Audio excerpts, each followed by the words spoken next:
Nako, alam nyo ba na yung ex pala ni Jericho Rosales na si Kim Jones parang Janine Gutierrez? Simple ang beauty pero classy ang dating. Napagtanto lang ng mga fans na ang tipo palang babae ni Jericho ay parang Janine Gutierrez. Talagang mistisa din. Hala, kung talagang wala na nga ang Paunin at hindi talaga meant to be ang Paunin at mag-work ang Econin, at talagang goodbye Paolo Abilino na, parang si Jericho Rosales na ata ang dream boy ni Janine Gutierrez. Yung tipong husband na pang forever. Nako ha, medyo kinikilig tuloy ako sa Econin ha, kasi yung tipo ni Jericho ay pang forever talaga. Yun nga lang, curious ang mga fans, ba't naghiwalay sila ng ex niyang si Kim Jones? At ang mga fans ni Janine Gutierrez ayaw kay Eco. Bukod daw kasi medyo matanda na siya kay Janine Gutierrez ay may anak pa.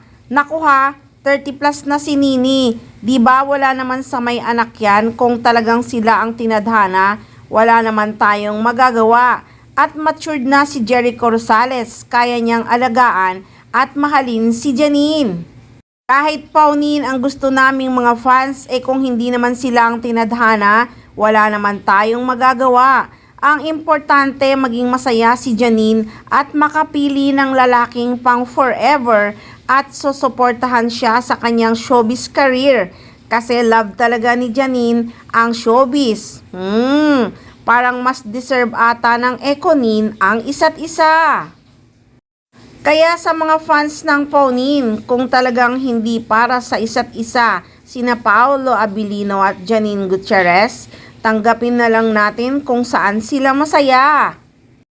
Kaya subaybayan natin kung Paunin pa rin ba or Econin na ang talagang itinadhana. Kaya tutok lang kayo palagi guys dahil marami tayong aabangang i-reveal ng Kim Pao or Econin. So tutok lang palagi dito lang sa Maarteng Machika.